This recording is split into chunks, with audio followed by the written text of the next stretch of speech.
Olá! Hoje a gente vai mergulhar num capítulo do Evangelho de Mateus que é uma verdadeira sucessão de encontros bem explosivos, o capítulo 19. E para nos guiar, vamos usar o texto e as notas de duas bíblias de estudo ótimas, a Roma e a Nova Almeida Atualizada, a NAA. E a palavra é essa mesmo, explosivos. Porque cada conversa ali desafia uma convenção social, uma convenção religiosa da época. É o capítulo que não deixa ninguém, assim, muito confortável. Com certeza. A nossa missão aqui é justamente mergulhar nesses diálogos de Jesus sobre casamento, divórcio, riqueza, e usar as notas para entender o que realmente estava em jogo. Sabe? A cena começa com Jesus já na sua jornada final para Jerusalém, o clima já está pesado e é aí que os fariseus aparecem. E eles não vêm com uma dúvida sincera, né? É um teste, uma provocação. E a pergunta deles parece simples, mas as notas de estudo mostram que é uma verdadeira armadilha. Eles perguntam, é permitido a um homem se divorciar da sua esposa por qualquer motivo? Eles não querem uma resposta, eles querem encurralar Jesus, não é isso? Exatamente. Essa pergunta não era, assim, teórica. Era o equivalente a perguntar para um político em público sobre o tema mais polarizado do momento. No judaísmo daquela época existia um debate feroz entre duas grandes escolas de pensamento rabínico. E tudo girava em torno da interpretação de uma passagem lá em Deuteronômio. E como era essa divisão, o que cada escola defendia? Bom, de um lado você tinha a escola de Hillel. Era a mais popular, a mais liberal. Eles interpretavam a lei de um jeito que, na prática, permitiu ao homem pedir o divórcio por basicamente qualquer coisa que o desagradasse. Qualquer coisa, tipo o quê? As notas mencionam exemplos que vão desde a esposa queimar o jantar até o marido encontrar uma mulher que ele achasse mais bonita. Nossa, isso é incrivelmente banal. E a outra visão? A outra era a escola de Shammai. Bem mais rígida, bem mais conservadora. Para eles, o divórcio só se justificava em caso de uma ofensa moral muito, muito grave. Algo como infidelidade. Entendi. Então a pergunta dos fariseus era uma armadilha perfeita. Ou seja, qualquer resposta que ele desse, ele compraria briga com um dos grupos. Ele ficou numa sinuca de bico teológica. E a forma como ele sai disso é que é impressionante. Totalmente. Porque ele não entra no jogo deles. Ele não fica escolhendo entre Hillel e Shammai. Em vez disso, ele eleva a discussão para um nível completamente diferente. Ele responde perguntando, vocês não leram que o Criador desde o princípio os fez homem e mulher? E aí ele cita Gênesis. Falando que os dois se tornam uma só carne. Exato. É genial.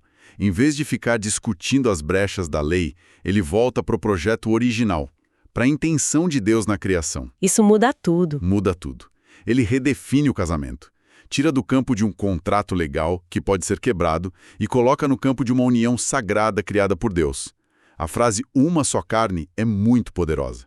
E a conclusão dele é demolidora para os fariseus.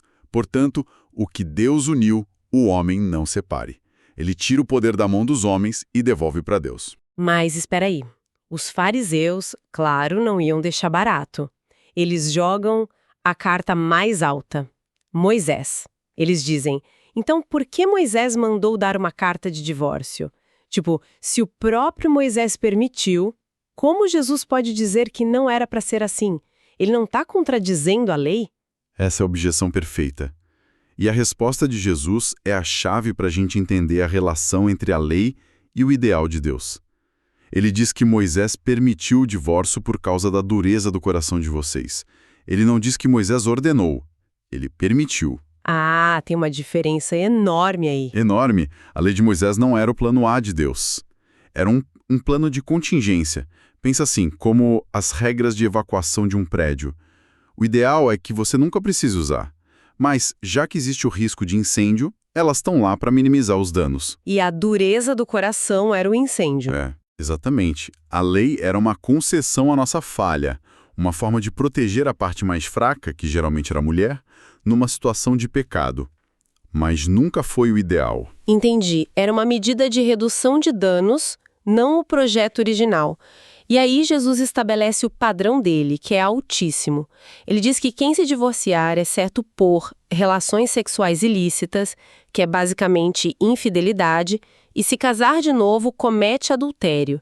Ele fecha a porta para a interpretação literal de Hillel. E a reação dos discípulos mostra o tamanho do choque. Eles ouvem aquilo e falam entre si. Se a coisa é assim, então é melhor nem casar. Eles entendem na hora o peso, a permanência do que Jesus está propondo. Um casamento sem uma saída de emergência fácil parecia um fardo insuportável para eles. Fica claro o abismo entre a cultura da época e o padrão do reino. Então ele já começa virando a lógica toda de cabeça para baixo. Troca um debate sobre brechas na lei pelo padrão original de Deus. E essa tendência de inverter as expectativas só vai aumentar, certo? Com certeza. E, falando nesse abismo de valores, parece que os próprios discípulos ainda não pegaram essa nova lógica. Porque a cena seguinte mostra eles agindo exatamente com a mentalidade que Jesus está tentando desmontar. É verdade. A cena muda completamente de tom. A gente sai de um debate legalista, super tenso, e vai para um momento que deveria ser de ternura. As pessoas começam a trazer crianças para Jesus abençoar. Uma prática comum, bonita, mas os discípulos intervêm e começam a repreender as pessoas. E a atitude deles faz todo sentido dentro da lógica do mundo, né? Naquela sociedade, crianças não tinham status, não eram importantes. Do ponto de vista dos discípulos, o mestre estava ocupado com assuntos sérios, com debates teológicos. Crianças eram uma interrupção, uma coisa trivial. Eles estavam tentando proteger a agenda do líder deles. Mas, de novo, Jesus inverte tudo. Ele fica indignado com os discípulos e diz: deixem que as crianças venham a mim e não as impeçam, pois o reino dos céus pertence aos que são como elas. Por que como elas? O que as crianças têm de tão especial para servir de modelo? O ponto central que as notas de estudo destacam não é nem a inocência, mas a dependência e a confiança. Uma criança não chega com um currículo, sabe? Ela não tenta merecer atenção.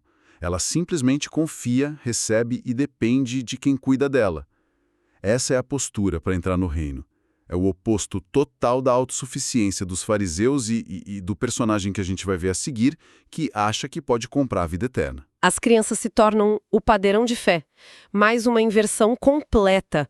Os que a sociedade considera insignificantes são colocados no centro como o exemplo. E isso prepara o terreno perfeitamente para o próximo encontro, né? Sim, um encontro que se tornou um dos mais famosos dos evangelhos. Chega um jovem que, segundo as notas, os outros evangelhos descrevem como rico e também uma autoridade. Ele tinha tudo: juventude, riqueza, poder. E ele faz a pergunta de $1 milhão. Mestre, que farei de bom para ter a vida eterna? A própria forma como ele pergunta já diz muito, né? Que farei de bom? Tem uma presunção aí, uma ideia de que a salvação é um checklist a ser cumprido. Exato. É a mentalidade da transação. Eu faço a minha parte, Deus faz a dele. Ele vê a vida eterna como uma conquista, um prêmio pelo bom comportamento. Ele está procurando a última tarefa que falta na lista dele. E o diálogo que se segue é brilhante. Jesus primeiro direciona para o básico: guarde os mandamentos. O jovem, muito seguro de si, pergunta quais. E depois que Jesus lista alguns, ele responde com uma confiança impressionante: a tudo isso tenho obedecido. O que ainda me falta? Eu imagino que ele realmente achava que estava com tudo em dia. E talvez, pelos padrões humanos externos, ele estivesse mesmo. Ele provavelmente era um bom rapaz, moral, religioso. Mas Jesus não está interessado no comportamento externo. Ele vai direto ao coração da questão, ao ídolo que estava escondido ali. O que Jesus faz a seguir não é dar uma nova lei, é fazer um diagnóstico preciso. E que diagnóstico? Jesus diz: se você quer ser perfeito, vá, venda tudo o que você tem e dê aos pobres e você terá um tesouro no céu. Depois venha e siga-me. A reação é imediata. O texto diz que o jovem se retirou triste porque era dono de muitas propriedades. O ponto crucial aqui, e as notas de estudo enfatizam bem isso, nunca foi o dinheiro em si. O problema era o lugar que o dinheiro ocupava na vida daquele homem. Era a segurança dele, a identidade, o poder dele. Era o seu verdadeiro Deus. Jesus pediu a ele a única coisa ao qual o coração dele estava realmente preso. A tristeza dele ao ir embora não é a de quem perdeu dinheiro. É a tristeza de quem foi confrontado com seu verdadeiro amor e percebeu que não conseguia abrir mão nem pela vida eterna. Então o problema não era a conta bancária, era o que o dinheiro representava no coração dele. E depois que o jovem vai embora, Jesus solta uma das frases mais fortes de todo o evangelho. É mais fácil um camelo passar pelo fundo de uma agulha do que um rico entrar no reino de Deus. Os discípulos entram em pânico e perguntam: então quem pode ser salvo? A imagem é um hipérbole, uma figura de linguagem propositalmente chocante para expressar uma impossibilidade. As notas ajudam a gente a não cair em umas interpretações estranhas, tipo a de que existia um portãozinho em Jerusalém com esse nome. A ideia é essa mesmo, é impossível. Humanamente impossível. Exato. Do ponto de vista do esforço humano, ninguém pode se salvar. Nem o rico com seu poder, nem o religioso com sua moralidade. A salvação não é difícil, ela é humanamente impossível. É uma declaração devastadora para qualquer um que confie em si mesmo. E é por isso que a frase seguinte é tão libertadora. Para o homem, isso é impossível, mas para Deus tudo é possível. A salvação não vem pelo que farei de bom, mas pela graça e pelo poder de Deus. Isso é muito forte e claro. Isso leva o Pedro a fazer uma pergunta extremamente humana, né? Representando todo mundo ali. Olha, nós largamos tudo e seguimos o Senhor. E aí? O que a gente vai ganhar com isso? Uma pergunta que eu acho que estava na cabeça de todo mundo ali, né? E a gente, que fez o que o jovem rico não conseguiu? É uma pergunta justa. E a resposta de Jesus é uma promessa grandiosa. Ele fala da regeneração, que as notas explicam que é um termo para a renovação de todas as coisas, a era messiânica. Ele promete que eles vão ter um lugar de honra, julgando as 12 tribos de Israel, e mais, que todo aquele que deixou casa, família ou bens por causa dele, receberá 100 vezes mais agora e no futuro a vida eterna. Não é sobre ficar rico materialmente, mas sobre receber uma nova família, uma nova comunidade e bênçãos que o dinheiro não compra. E essa promessa para os que largaram tudo nos leva direto ao ponto final do capítulo, que amarra todas essas histórias de uma forma incrível. Jesus conclui com a frase: mas muitos que são primeiros serão últimos e os últimos serão primeiros. Exatamente. Essa frase é a chave de leitura de todo o capítulo. Se a gente olhar para trás, tudo se encaixa nessa lógica. Pensa nos fariseus. Eles eram os primeiros em conhecimento da lei, em status religioso, mas foram repreendidos e se tornaram últimos por não entenderem o coração de Deus. O jovem rico é o exemplo perfeito do primeiro. Rico, poderoso, respeitado, moralmente correto aos olhos de todos, mas ele não consegue seguir Jesus e se torna o último, indo embora de mãos vazias. E espiritualmente? Do outro lado, quem são os últimos que se tornam primeiros? As crianças. As últimas na escala de importância social, sem voz, sem poder, são colocadas por Jesus como modelo de fé para entrar no reino. E claro, os próprios discípulos. Pescadores, coletores de impostos, pessoas comuns que se tornaram últimas, ao largar tudo, a profissão, a segurança, e a eles é prometido que serão os primeiros no reino, sentados em tronos. A inversão é total. É por isso que chamamos isso de a grande inversão do reino de Deus. Esse versículo não é só um ditado bonito, é o resumo de uma teologia radical que vira os valores do mundo de cabeça para baixo. Poder, status, riqueza, autossuficiência, tudo que o nosso mundo considera como sendo o primeiro lugar, perde o seu valor. E o que o mundo despreza, a humildade, a dependência, o sacrifício, é exaltado. Então, o que a gente tira disso tudo? Ao analisar Mateus 19 com a ajuda das notas, fica muito claro que Jesus está, cena após cena, demolindo as convenções humanas. Ele redefine o casamento com base no ideal da criação, não em discussões legais. Ele eleva os que não têm status, como as crianças, e destrói a ilusão de que a nossa moralidade ou a nossa conta bancária podem nos dar acesso a Deus. O fio condutor do capítulo todo é esse contraste gritante entre os sistemas que a gente constrói e o plano original de Deus.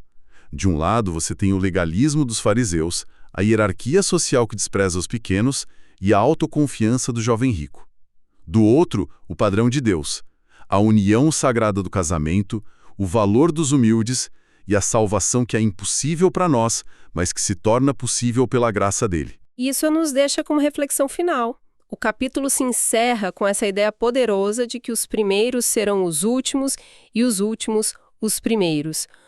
Num mundo que nos bombardeia com a mensagem de que a gente precisa ser o número 1 na carreira, na influência, nos bens, o que significaria na prática levar a sério essa grande inversão?